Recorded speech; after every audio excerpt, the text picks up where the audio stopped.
రామాయణం రాసుకుంటున్నారు. హనుమ వచ్చి ఏం రాశావన్నారు. అశోకవనంలో పువ్వులన్నీ తెల్లగా పుష్పించున్నాయన్నారు. నీ మొహం ఎర్రగా ఉన్నాయన్నారు హనుమ. అంటే కాదు స్వామి, నేను మానసికంగా దర్శనం చేశాను, అశోకవనంలో చెట్లకి తెల్లటి పువ్వులు ఉన్నాయన్నారు తులసీదాస్ గారు. కాదు, పువ్వులన్నీ ఎరుపు అన్నారు హనుమ. అంటే నేనా సుందరకాండలో వెళ్లి చూసిచ్చిన వాడివి నువ్వా, నేను చెప్పినట్టు రాయి పువ్వులు ఎరుపని మార్చన్నారు. అంటే తులసీదాస్ గారు, అమ్మ బాబోయ్ ఇంతో మనం ఎక్కడ వాదిస్తాం, ప్రత్యక్ష సాక్షినంటాడు అని రామచంద్రమూర్తిని ధ్యానం చేశారు. రామచంద్రమూర్తి ప్రత్యక్షమయ్యారు. హనుమ ఏమిటి నీ ఎల్లరన్నారు. స్వామి, అశోకవనంలో పువ్వులు తెల్లగా ఉన్నాయని రామాయణం రాస్తున్నాడు తులసీదాసు, నేను చూసినప్పుడు ఎర్రగా ఉన్నాయి పువ్వులన్నీ అన్నారు.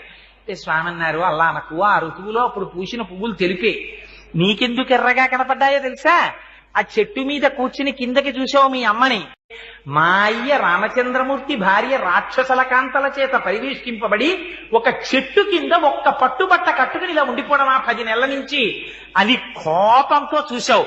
నీ కన్నులు ఎరిపెక్కి తెల్లటి పూలు ఎర్రగా నీకు కనపడ్డాయి హనుమ, పువ్వులు తెలిపేలా రాయని